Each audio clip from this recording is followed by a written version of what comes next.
We're going to open this as a book, and we're going to take all this mass here, plus the mass that he has inside the mouth. That's the stage 1. On the stage 2, okay, when this is healed, I would say that we're going to have to wait probably like 45 days for that to happen.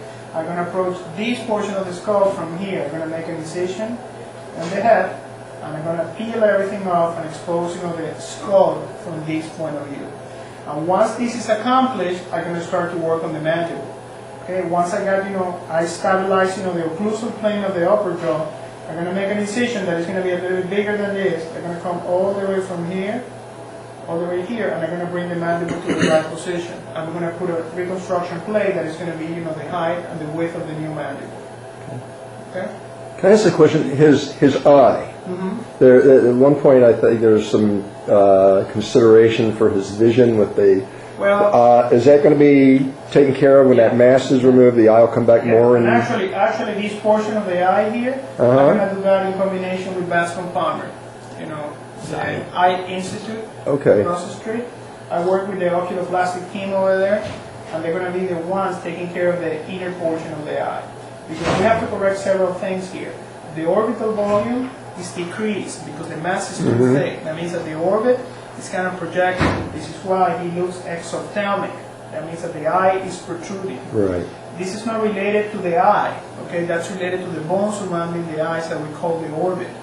This is something that is triangular in shape, and you see the position of the eyeball here? Okay. Because this wall is too thick here, what happened is, just imagine that you have something that is decreasing volume, the eyeball is going to be projected superiorly, in this case anterior. And we have to address this, trimming this down to create enough space for the globe to go back in that position. This is just in one plane. If we see this on this plane, we call these axials, we call this coronal. I have to do the same. I have to decompress all the floor of the mouth, floor of the orbit structure to create enough space for that eye, okay, to come at the level of the other one. And once we accomplish that, we're going to start to work on the mandible. But this needs to be done first.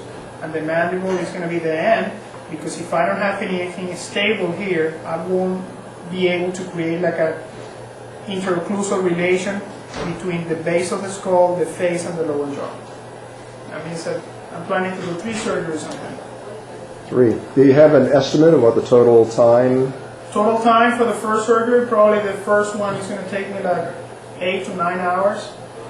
The second one probably is going to take me like a little bit longer, like a 10. For the mandible, probably is going to take me like 7, 8.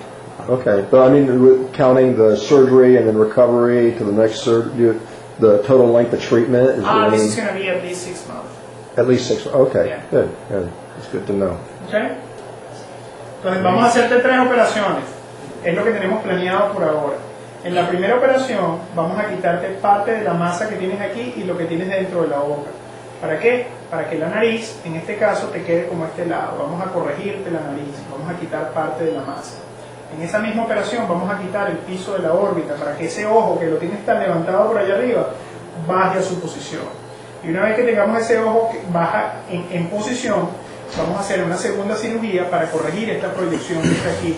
Este hueso yo lo voy a fracturar y lo vamos a colocar más plano como este, para que la cara se te reduzca en ancho. Después de que terminemos esto, que se te reduzca en ancho y el ojo lo tengamos en la posición que vas, entonces vamos a empezar a trabajar en la mandíbula, para traer la mandíbula primero más hacia adelante, más hacia la línea media y llenarte esto que tienes vacío aquí. ¿Okay?